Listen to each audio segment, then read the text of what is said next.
Okay, we'll start with a partridge H1A, sorry, size 10.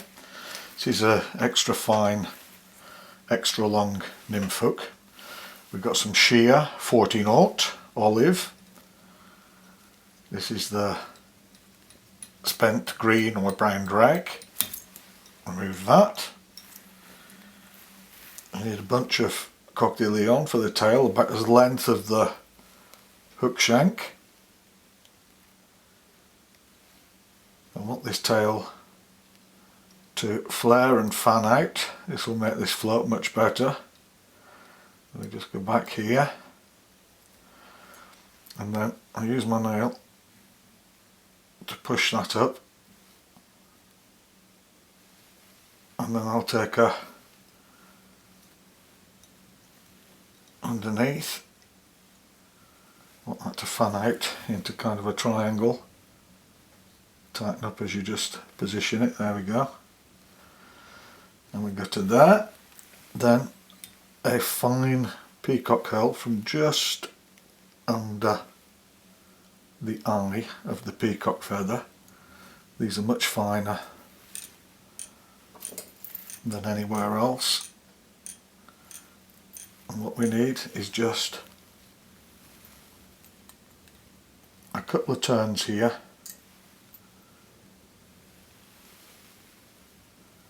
There's a butt.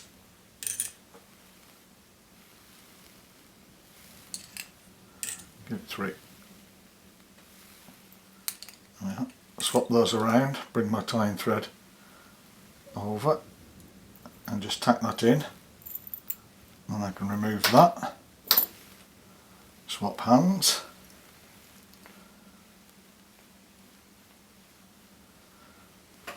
Go up a little bit, keep tension on my bobbin, and I just want to build up the underbody with a little bit of a taper towards the thorax. I've got an olive brown wild turkey biot. I'm just going to tack right in there to the peacock curl butt, and then I'll go up the body, just adding a little to that taper again, and we can stop there. I've got 2 hen hackles, again about the same length as the hook shank. I'll just go forward a little bit here to about there. I'll put these on.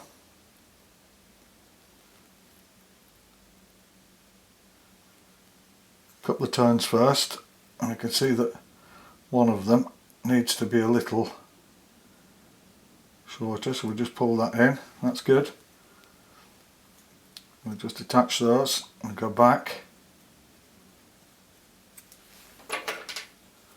lift up the ends. It's good to leave some end on like this, how I've trimmed it, so you can just manipulate them and handle them. So we'll pull these 2 up. Go in front. Good.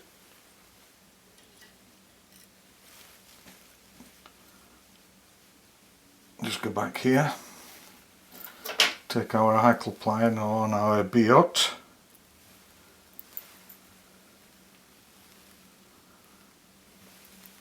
Turn that the correct way. There we are. Now we can wind this.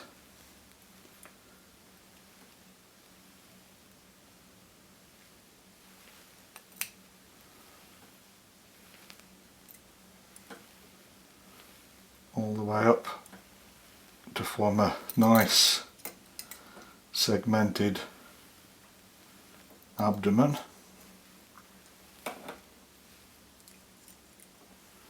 Maybe we'll tie in thread a little bit further forward there. These wild turkey biots are much larger than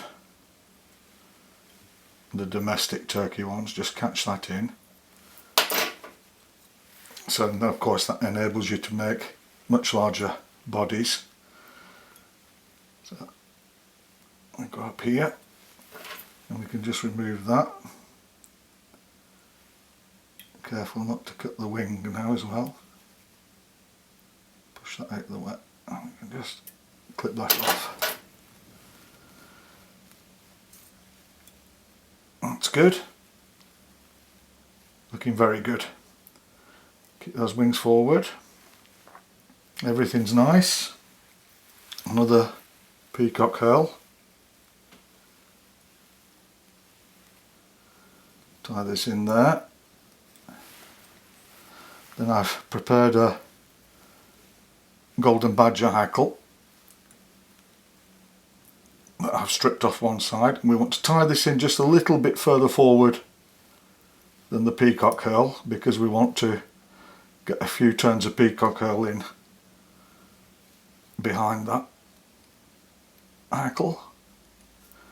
So just attach that to there, turn everything that way, and then we can gather and trim off that. Go forward with that, straighten up our hackle plier on the peacock herl, and we wrap this to give us a nice thorax to wrap the hackle through. I said a couple of turns behind the hackle first. Get those out of the way. And then we can go in front of the hackle, and we can pull the wings back.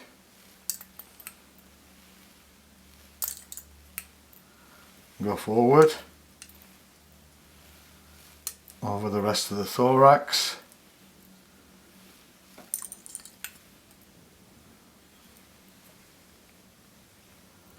Catching the peacock herl. Fold it back.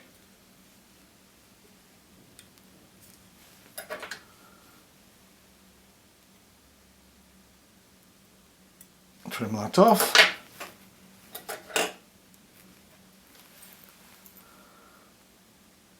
Put a hackle plier on our golden badger hackle.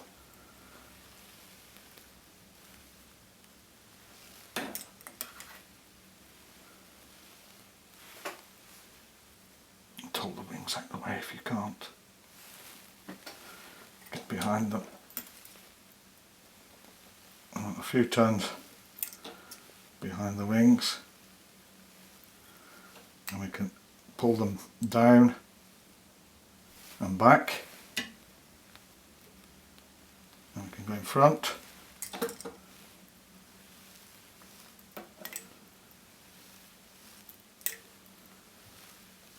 And go forward.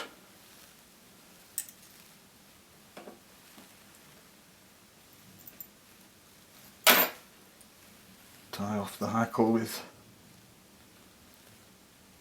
2 or 3 turns, and then we pull everything back.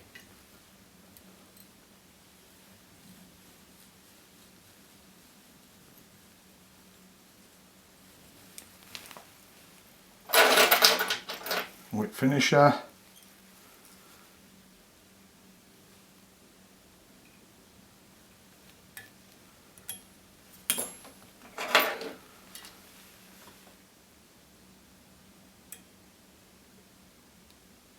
Remove that.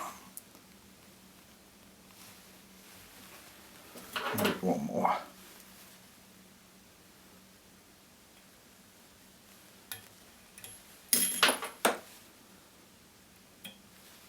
There we are.